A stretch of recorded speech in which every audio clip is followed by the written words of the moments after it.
when I first heard about Frank, he's the founder of the Zen Hospice. I remember thinking to myself that if I was doing a parallel life, I would love to train in and go that route. The depth of being the mystery at the edge of life, that would be a route I'd want. And I didn't, so I dip in from different directions. Frank is a pioneer in bringing really contemplative caregiving to the dying and training caregivers in being with the dying. And also in more recent incarnation with the Metta Institute that he founded, I don't know, how many years back was that? About in 2005. 2005, Yeah. doing a tremendous number of trainings and workshops for people that are interested in caregiving. And he'll tell you about the most exciting, most recent offering towards the end of the evening. But I just want to, on behalf of all of us, thank you for being here. Oh, thank you for having me. Yeah. I'm very happy to be with you. Yeah. So our format tonight is that Frank's going to basically share about some of what he's into. I'm just going to ask a few leading questions, but take it wherever you want to go, okay? All right. We'll have fun together. Yeah. Sure. So I was kind of interested myself, if you wouldn't mind starting on a more personal note with how it happened that you took this track in life, that this became your passion. Well, there's a kind of elevator speech for that, but we're not in an elevator. Tagore actually had a beautiful short story that I remember reading about children who walked from village to village. And when they walked barefoot, the paths were always curving and meandering. And then they got shoes and the paths became very straight. Yeah, I meandered for a long time. I think my own parents dying young was probably a big impact. And honestly, my own pain. There comes a point in our lives, as you know so well, that, we stop and we turn toward our pain, and that becomes the ground for compassion, yeah? And then that's the only thing that makes sense anymore, yeah? So I worked in refugee camps a lot.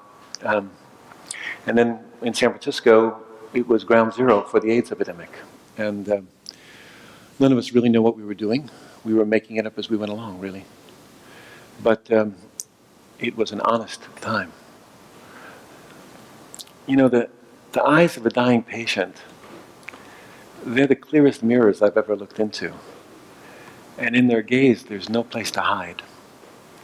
And so being with dying has shown me myself in ways that I couldn't have imagined before, actually. So I feel very grateful that my life took this turn. I don't exactly know why it took this turn, but I'm very grateful that it did, yeah.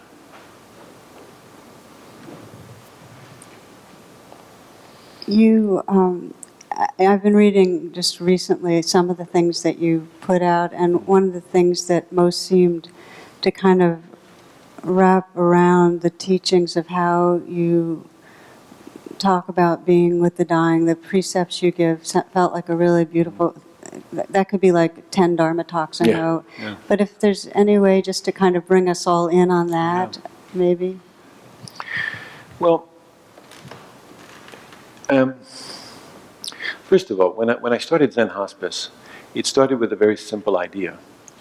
And that was that there seemed to me to be a natural match between people who were cultivating what we might call the listening mind or the listening heart in meditation practice, and those people that needed to be heard really well, at least once in their lives. People who were dying. In our case, mostly people who were living on the streets of San Francisco. So I didn't really have much of an idea beyond that, to be honest. We just started taking people in and caring for them. I changed diapers on park benches behind City Hall and taught prostitutes and desk clerks how to take care of the people in their SRO hotels, And along the way, dying people showed me what was most important. So I give them all the credit, first of all, because they They're my teachers. And it's good to have your teachers in the room with you. It keeps you honest. Yeah. So, a while back, I was flying out to be with Bill Moyers, who was doing a big show. And he asked me if I could help train his staff, cameramen and producers, etc. And so on the airplane, I tried to write down 5 salient things that dying people had told me. You know how that goes? You've done that, yeah? And the first was, welcome everything, push away nothing. Yeah? How do we do that? You know? I don't think that means we have to like everything that comes. We just have to be willing to meet it. Yeah? But we can't just meet it as a personality either. So we have to discover in ourselves something that's capable of that kind of welcoming. And the second was bring your whole self to the experience. You know, we often think that what will serve is our expertise or our strength or something along these lines, but really what serves often as a meeting place is our weakness, our helplessness, you know, our fear. So when we bring our whole self to the experience, we bring not just our strength, but also all of these other qualities of being human. The third precept is my favorite. It says, don't wait. You know, waiting is full of expectation. Waiting for the next moment to arrive, we miss this one. I cannot tell you how many people I've been with, families of dying people, who say to me, when is he going to die? And waiting for the moment of dying, they miss everything that's here. So waiting is full of expectation. And I'm not suggesting some kind of urgency here. I just mean, Suzuki Roshi spoke about it beautifully. He spoke about it not as patience, but as constancy. A constant contact with our experience. Yeah? And the fourth precept was find a place of rest right in the middle of things. We often think that rest will come when, we go on a retreat, or we go on a holiday, or when our lists get checked off, you know, but my list never gets checked off, especially with my email account, you know. So I have to find a way of resting right in the middle of what I'm doing, like right now. Yeah? And I find that rest comes from bringing my attention carefully and heartfully to what's actually happening. Yeah? You know it is when you do that, when you're absorbed in a book you're reading and you feel refreshed by it. Yeah? So find a place of rest right in the middle of things. Yeah? And the final one is cultivate don't know mind. I felt obliged to put something kind of Zen-like in the list. Yeah. So to cultivate don't know mind is to really cultivate a mind that's full of wonder and awe and curiosity. Yes? Like, can you really be that curious about your next breath? Or is it boring, you know? Is it boring just because that's the attitude you're bringing to it? So can we really have an open mind? You know, Suzuki Roshi famously spoke of beginner's mind, you know? There's a corollary teaching in Zen, Dogen said, not knowing is nearest, or it's often translated, not knowing is most intimate. And he was speaking actually about awakening. But we could also understand this, that when we don't know something, we have to stay very close to it in order to understand it. You know, like you go into a room where you don't have a light, you know, and you feel your way along the wall, you know. One of my teachers used to say, we use the Braille method. Yeah, we find our way along through life that way. We feel our way through life, yeah. So to cultivate not knowing is to bring this kind of openness and wonder, I think, to our lives and to our encounters, yeah, our relationships. So this is what dying people told me. They showed me that this was what was most important. Yeah. I'm not being humble. I mean it quite honestly, that I didn't have a clue about what I was doing when we started. We didn't know. I trained about 12 people, and there were Zen students who were kind of anxious to be around dying people because they heard that was really important to do. And but then I would find someone on the street or in San Francisco General Hospital, and I would bring them home to Zen Center and move them into one of the students' rooms, and we would just figure it out, And they showed us what to do. So even to this day, when someone says, well, what should I do when my mother's dying? I say, I don't know. But your mother knows, And if you trust her, she'll show you the way, So, I feel very grateful that I have had such good teachers in my life. Such extraordinary teachers, I'll say one more thing, and that is that I don't think it's any more important than anything else. I don't think caring for the dying is any more important than taking care of your children or working in your gardens or practicing the Dharma. It just is what, called me. Now, it is very difficult to walk into a room where someone is dying and not pay attention. I mean, it galvanizes your attention into this present moment, But, we can bring that kind of attention to anything we do. It's just what called to me, and I'm glad it did. As I listen to those precepts, they're a path for everything. I mean, that's for living and dying, and that every part of living has loss and change, so it goes for everything. And as you were speaking, I was thinking of the don't know mind and realizing how it sounds so good, wonder. I mean, I love the idea of wonder. Yeah. And yet I know for myself, as soon as stress hits, and the bigger the stress, the more there's a kind of controlling and wanting to figure out and tighten, and so the valve kind of closes. I definitely watched that when I got really sick, and I didn't know what was going to happen, and everything in me wanted to control and figure out and so on. And you, just not so far in the far past, went through a major one. And I was wondering if you could talk about what you learned and what was challenging and what came through with your heart attacks. Yes, Tara's referring to the fact that I had a very serious heart attack and then triple bypass surgery, emergent triple bypass surgery. I was actually in the middle of teaching a retreat on compassion for a bunch of doctors and nurses. That heart stuff gets you in trouble, doesn't it? And actually, I'll tell you the truth. The morning of the heart attacks, I began to feel pain in my chest, and I completely denied it. I had my assistant, happens to be a hospice nurse, and she said, Frank, you should pay attention to this. And I said, no, I think it feels a bit like indigestion. Just give me some antacids, I'll be fine.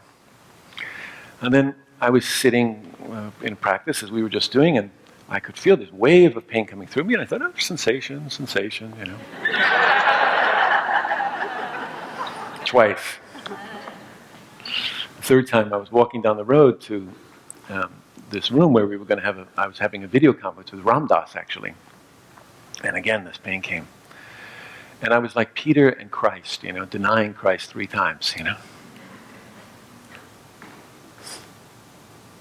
So arrogant. We can be so arrogant. I can be so arrogant. But in the middle of a dialogue with Ram Dass, I began to get irritable. And it reminded me of my son's mother when she was giving birth. And I made a suggestion to her, and she snapped at me. And I said under my breath to Ram Dass, you're talking too much. You're going on and on, just shut up, And I thought, something must be happening. So I said, Ram Dass, please excuse me, I have to go now. And they took me to the hospital, and in the emergency room I had a heart attack. It was very humbling. It was so humbling. I mean, I used to think I knew something about dying, and now I don't know very much about it at all.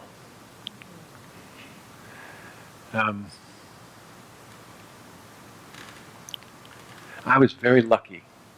I had people around me who loved me, soul friends, and they took exquisite care of me. I was not able to take care of myself. And there was a tremendous vulnerability, as you probably understand through your own illness.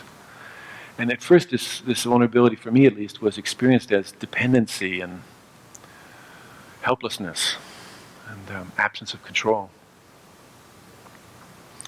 But gradually, over the weeks of healing and months of healing, it became something more like porousness or transparency, yeah? Where there weren't so many veils between myself and the others.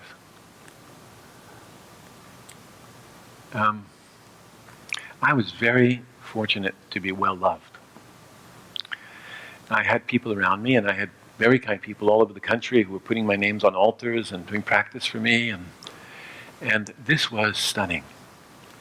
And it was so powerful that I couldn't deny that it was true.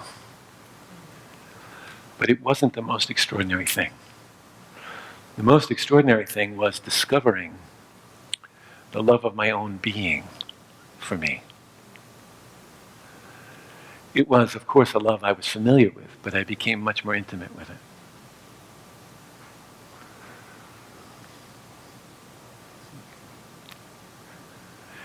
And that love opened me to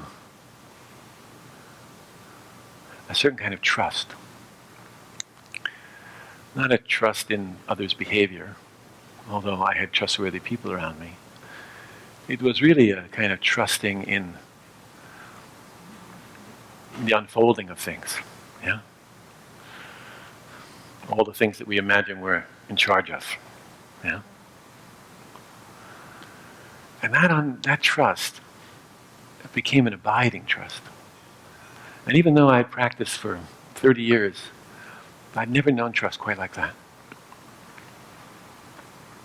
And that trust opened to something else.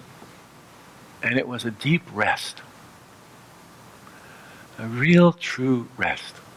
Mind at rest, heart at rest, consciousness at rest. My whole being at rest.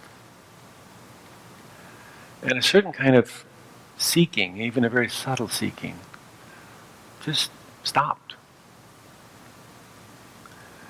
And so this was what was incredibly remarkable about this experience, was the humility that it brought forward, the love, the trust, and the rest that it opened in my life. Yeah. You know, the night before my surgery, my son came to be with me.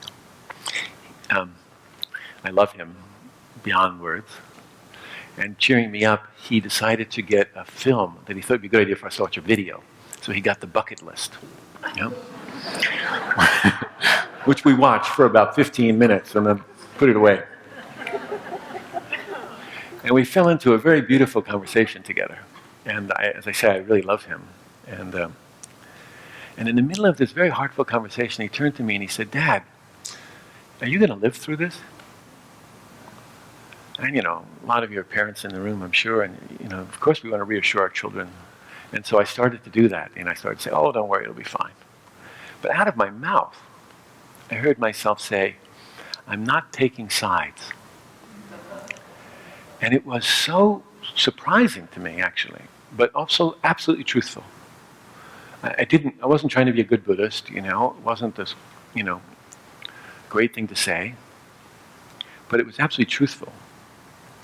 And partly because it was so truthful, it was reassuring to both him and I. Both of us. I wasn't taking sides.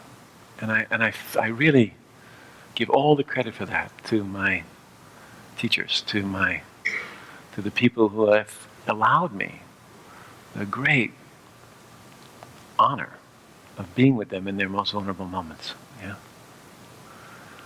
And so they were with me all through the surgery and the months and months of healing.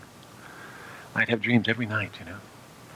You know, sometimes it was just remembering something. Other times I felt like I was being visited, you know. Sometimes people I'd worked with 1,000 people or more, you know. They'd come and give me advice, you know. or they'd just come keep me company, you know. And turned my life upside down. Upside down. It's like going to India, getting a heart attack, you know. It's a beautiful, horrible thing.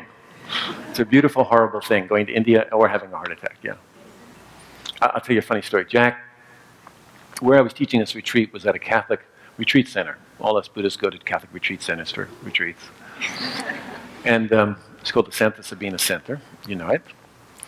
And 7 months later, I went back to the Santa Sabina Center to do a personal retreat. And so I went, and I was sitting, doing my retreat for a few days by myself. And I began to have heart pain again. And I thought, oh, God. So I called my colleague, who's a therapist, and I said, I think it's in my mind. Don't you think it's in my mind? She said, yeah, it could be, but it could also be in your heart. Go to the hospital. So I did. And I came home, and I was due to go to Italy to teach with Corrado. And Jack called me, Jack Cornfield called me. And he said, Franco, you got to take it easy. And I said, Jack, I do take it easy. The only time I have heart attacks is when I'm in Catholic retreat centers. You know, teaching meditation. Yeah. So he said, for God's sakes, don't go to Italy, it'll kill you. You know. So I didn't go, I canceled the trip. This is such a precarious world. It's absolutely precarious, you know, and golly, nothing will teach us that like aging or confronting our own illness. But, you know, the breath is showing us that every moment, isn't it? How precarious it is. Absolutely precarious. And because it's precarious, it's precious. And, you know, because when we really keep death close at hand, you know, we don't hold on so tightly. We don't take ourselves so seriously, and our views are not so important, you know. And I think this engenders in us a certain kind of kindness toward ourselves and each other, you know. And so that's part of the beauty of it, the precariousness of this life. It's so precious, you know. You don't want to waste a moment. You want to jump into your life with both feet, you know. And when there's somebody you love, you tell them you love them, and you don't wait.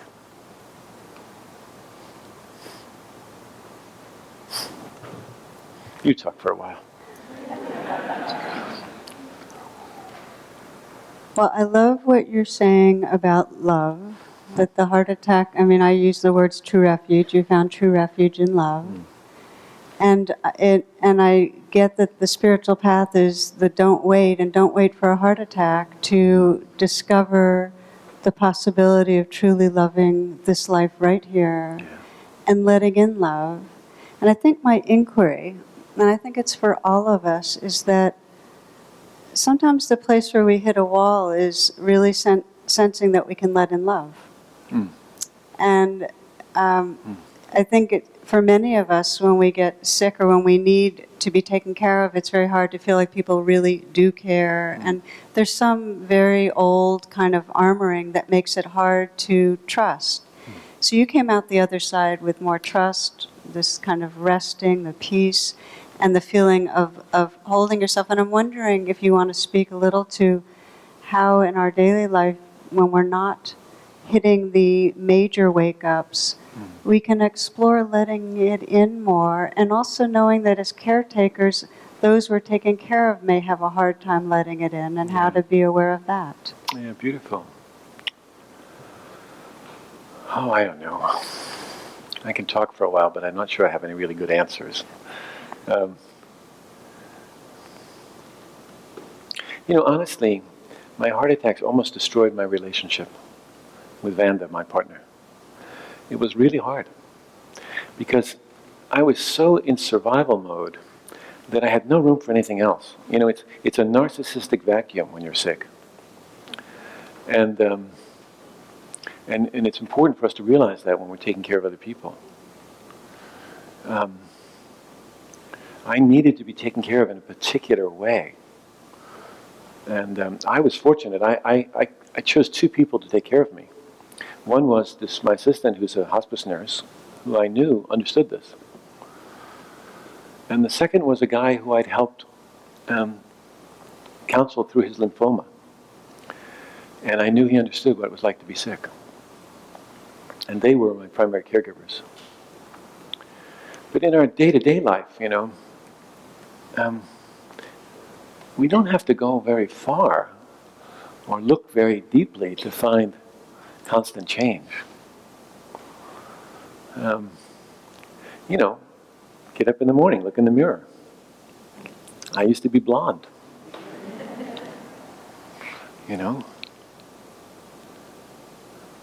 Turn around to the people you love and see that they're in the midst of constant change. One of the things that helped me, Tarek called it beautifully, the refuge of love. For me, love is, one of its many characteristics is receptivity. It doesn't pick and choose what it loves. Whatever it comes in contact with, it loves. Yeah? And so that great receptivity of love, it allows for all of it to be included. Our fear and our confusion and our demands that life be different than it is. All of that's held, really, in the embrace, the receptivity of love. We don't talk enough about love in our Buddhist communities. We speak about loving kindness, and I understand why we do that. Because it's easy for love and attachment to get confused. But love isn't all that we are as human beings, but it is fundamentally, essentially, an aspect of who we are. And it has this capacity to meet whatever shows up. Yeah? Whatever shows up.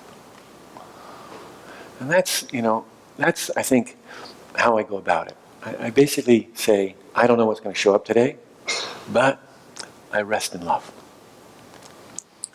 Can I share a story? I had a fellow at the hospice that I loved very much.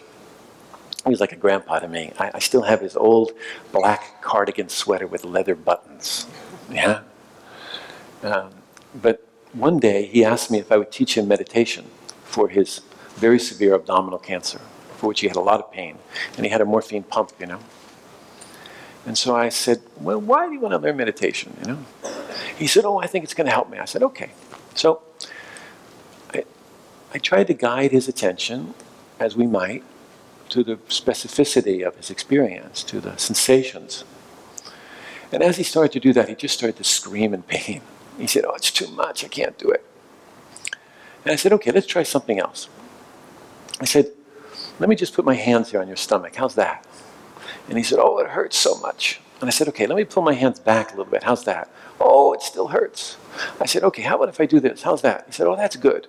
And I said, okay. Now, I wasn't doing any California woo-woo stuff, it wasn't no energy healing or anything. It was just suddenly there was room for the pain, yeah? The space around it. Whatever we give space to can move, yeah? And I said, well, can you just rest there? And out of his mouth, he said, rest in love. Rest in love, yeah? And whenever he'd get into trouble from then on, he'd push his morphine pump, when he'd get in pain, he'd push his morphine pump and he would repeat to himself, rest in love, rest in love.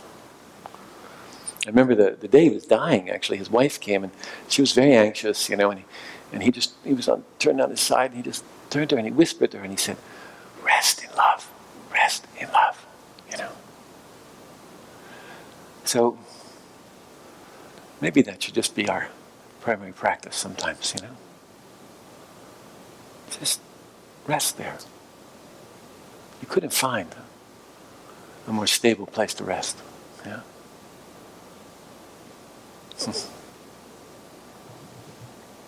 So maybe I'll share a love story, because what you made me think of is Mary Oliver's line, let the soft animal of your body love what you love. And it seems like so much suffering comes because we're afraid of uncertainty, and because we've been hurt, we block and resist the very thing and the very place that is freedom. And that happened with a dear one in our community who had an idea about what it meant to be spiritual and die in a spiritual way. And she was feeling incredibly ornery and mundane and, just hating how everything felt and so unspiritual. And she had a very hard time sharing that, so she became increasingly kind of isolated in some way because she was trying to present a spiritual front. And at one point, after a friend had brought some food over, she heard the door close, and she was curled up in her bed, and she just started weeping, and she didn't know that the friend was still there, so her friend Anna kind of curled around her and held her while she was weeping, and that began to soften it. But for her, the pathway was when we would explore together what was going on, and the fear is that she just found that if she just said, please love me, and she'd think of her mother who had died, she'd imagine her mother loving her, and then she'd ask the trees to love her, and then she'd ask her friend Anna, and then she'd ask me, but just the prayer, please love me, it's almost like that was the voice of longing that created that porousness, but she needed a way. So it could have been rest in love, but for her it was a calling on love. And I think there's a way in which in the Buddhist tradition we often don't talk about prayer either. And yet we're always praying. All of us, in addition to craving and grasping, we're praying. We all have that deep part of us that's longing to realize the fullness of what we are, and it's a prayer. Until we are completely inhabiting that freedom, it's a yearning. So I found that when I'm working with people who are on an edge of any sort, in some way helping them to embody and express their prayer starts to let that homecoming happen. Please love me. I actually practice it now. When I'm caught, I'll just say the words, please love me, and at first it feels like a very stuck child place, and then it feels like just innocent, pure yearning. And then there's no longer a please love me from some outside. It's just calling on my own loving presence. But I say often that John O'Donohue put it that prayer is the bridge between longing and belonging. And there is some way in which when we create a space that invites that, makes that possible for people, everybody has completely their own way. Wouldn't even call it prayer sometimes. It's really beautifully healing. So what was your prayer through your illness? Was that it? Or was it something else? Please love me was one of them, but my deep prayer was, may I love this life no matter what.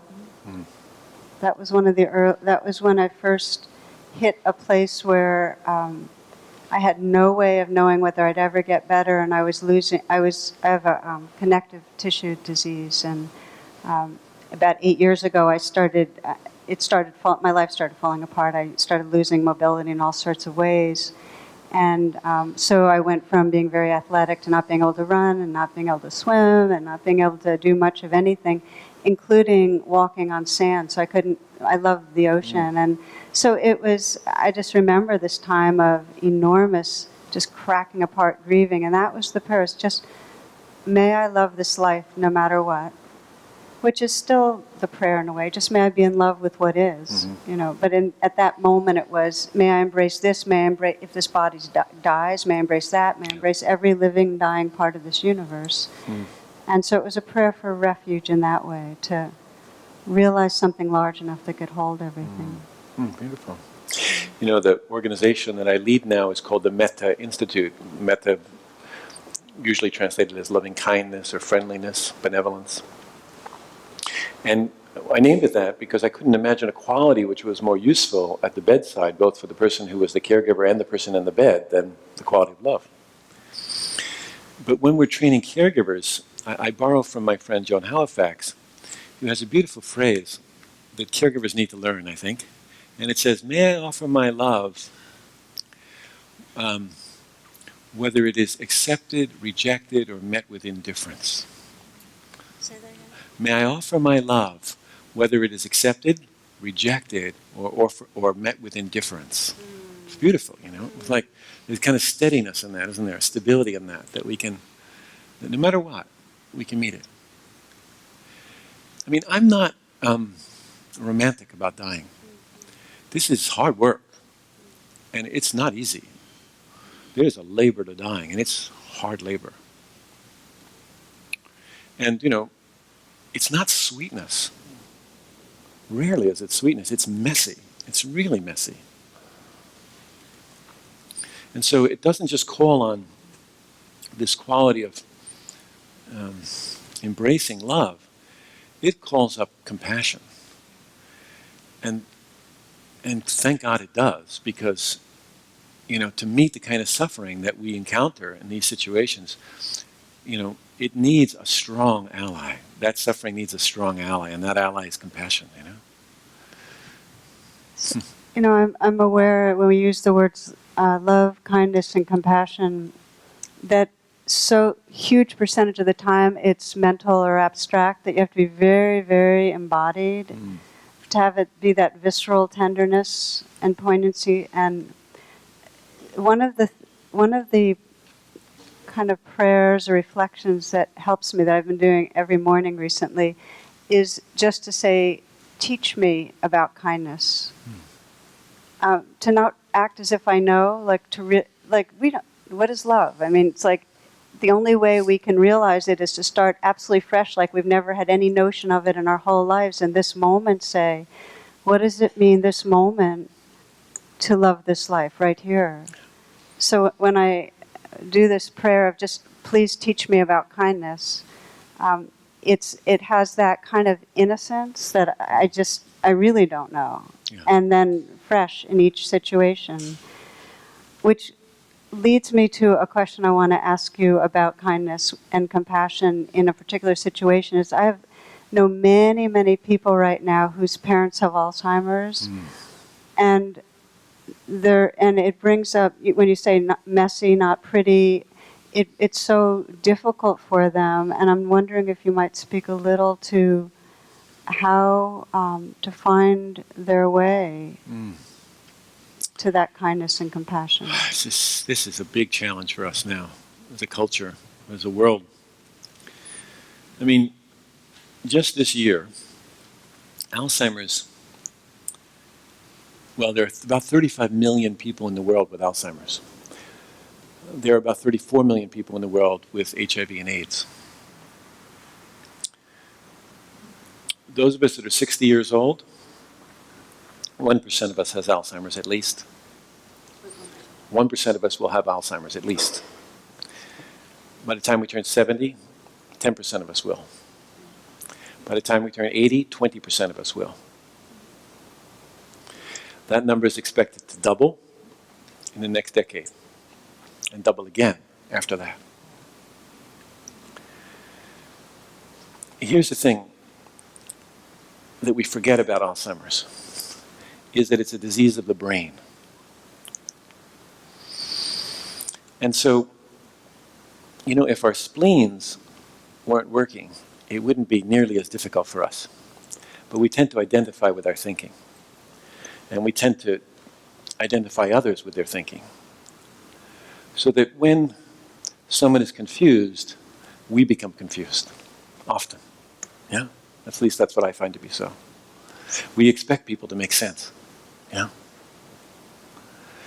And so it's very difficult, but absolutely necessary, to continue to see this person as a whole human being, recognizing that this organ is functioning differently now. And that actually helps me a great deal to understand that. It's not just a cognitive understanding. To really see, oh, this is not all that they are. This is this organ malfunctioning. When my aunt had Alzheimer's, which was complicated by a stroke, and I'd go to see her, she was always very confused, didn't know who I was. She'd take her dress and throw it up over her head, called me by all kinds of names. And one day I got a little sassy. And she'd lived to 89 years old, never been married. And I said, Mimi, all these years, never been married. Not even a sweetheart? Just like that, into this Alzheimer's, vacuous.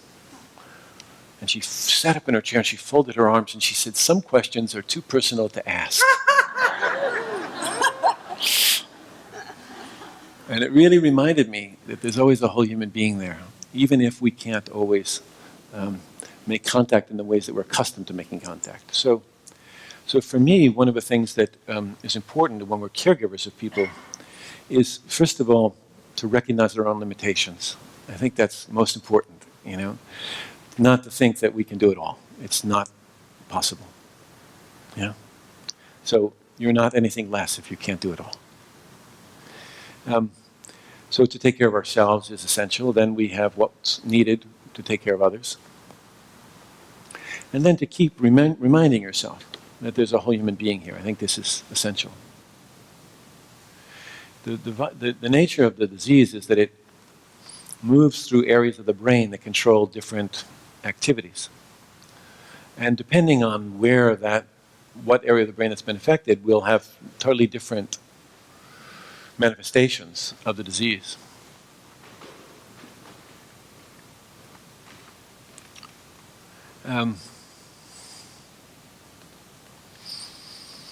I like the practice of saying, just like me. You know the practice? So I say, oh, just like me, this person wants to be happy. Oh, just like me, this person suffers. Oh, just like me, this person wants to awaken. And that is actually a helpful practice in working with someone with Alzheimer's. Oh, just like me, this person is confused. Oh, just like me, this person is suffering. Just like me, this person wants to be happy. And then I find a way in. Then I find a meeting place. And anything can be a meeting place. Anything. Anger can be a meeting place. But we do have to sometimes relinquish our notion about how it's supposed to go. Look, this is why we have 4 flavors of love. This is why we have loving kindness, compassion, appreciative joy, and equanimity. One's not enough. I was working with a young woman who was dying in her early 30s. And her mother and her had had a terrible, terrible relationship. Her mother had been very abusive to her. Horribly so. In all kinds of ways.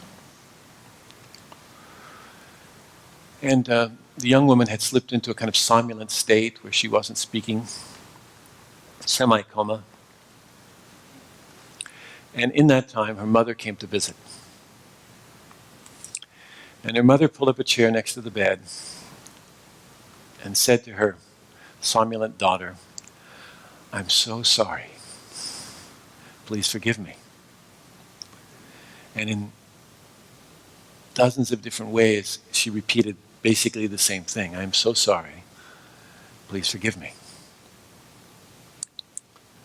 And you couldn't help but feel for this mom. And then this young woman, she sat up like a rocket. She hadn't spoken or moved in days. And she sat up like a rocket, straight up in bed. And she looked at her mother and she said, I hate you. I've always hated you. And then she died. There was tremendous suffering in that room. Everybody was suffering, you see? The mom, the young woman, all of us that were bearing witness to this. How do you keep your heart open in that kind of hell, You can't do it as a little personality. You have to feel the strength, the balance of compassion. Compassion isn't about taking away people's pain. That's a misunderstanding, at least in my experience. Compassion is that capacity which allows us to stay with what we would otherwise love to get away from, until the truth, the real causes of that suffering show themselves.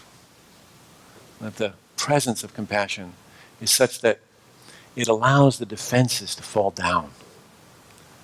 And when the defenses fall down, we can see the true causes of the suffering, And then we can be of some help. I heard when I told the story of the sigh in the room, and it's every parent's worst nightmare, right? But there was something else there too, and that was the truth. It might have been a hard truth, but I was really glad for this young daughter that she could tell her mother this truth. As hard as it was, and as violent as it felt in that moment, this was also true. So, equanimity and compassion are what allow us to stay present for what we would otherwise rather turn away from.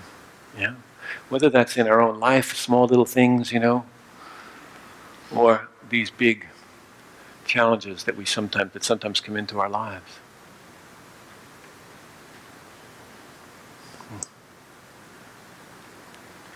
Frank, when I was just remembering one friend I had who was dying of cancer and said that he didn't want people to relate to him as a guy who's dying of cancer. And so what you said about Alzheimer's and how to see the whole person, or to see past the mask of whatever we're fixating on, the brain that's going, or it's more than just Alzheimer's, with aging. And this is a constant conversation, how there's some sort of an offense or embarrassment or not okayness about aging. And so to not see somebody as, oh, you're an aged person, just, it's like respect goes down the tube so often when we become a category. And so it feels like an incredibly beautiful reminder, the just like me reminder, because it goes ultimately, just like me, who you really are is this presence, this awakeness, this tender field of loving that's behind it all. And then to not make either good or bad. It's not good or bad that she said, I'll never, I've hated you all my life. To not assign extra meaning, because who she is beyond any of that. Not taking sides. Thank you, not taking sides. I rest my case. It's beautiful. So Frank, I'm wondering if maybe just to end this short little metta closing for us.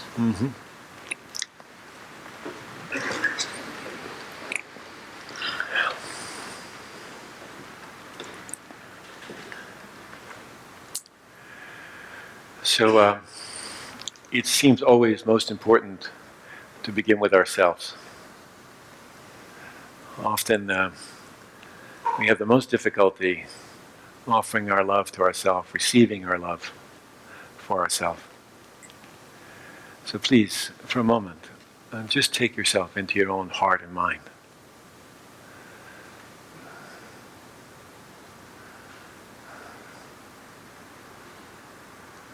Sensing into your chest, whole body.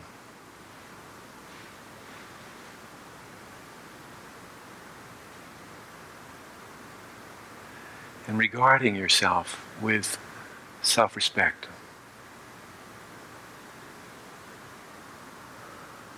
Turning to yourself, speaking from your own heart and mind, the most essential aspect of your being.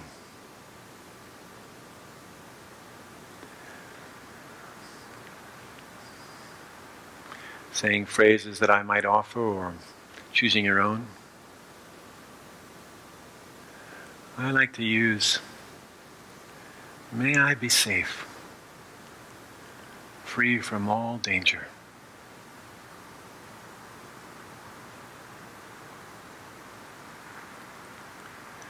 May I be happy and peaceful.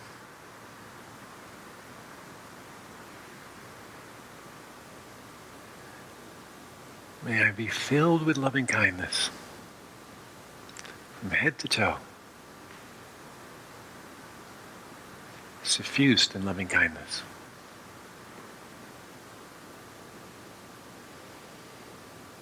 And may I live with ease, free of struggle and procrastination. So briefly repeating those phrases to yourself, taking yourself into your own heart and mind. May I be safe. May I be happy and peaceful. May I be filled with loving kindness.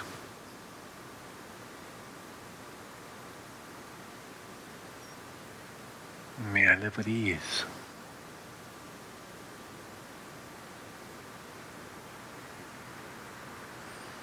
We'll do one more short round. Choose somebody now who it's very easy for you to feel love for. It might be someone you know personally, or perhaps someone you admire, like His Holiness, the Dalai Lama. Choose someone who it's very easy for you to feel love, so that you can really practice this muscle of love.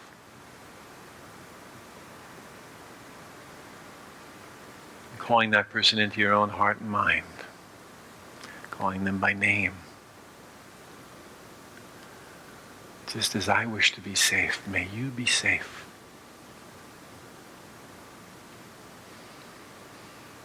Just as I wish to be happy and peaceful, may you please be happy and peaceful. And just as I wish to be filled with loving kindness, may you also be filled with loving kindness.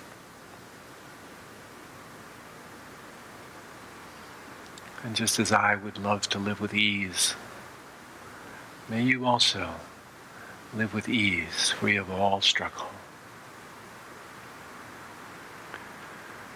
May all beings know their true nature.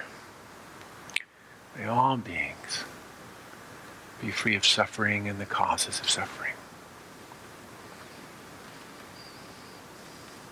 Thank you very much.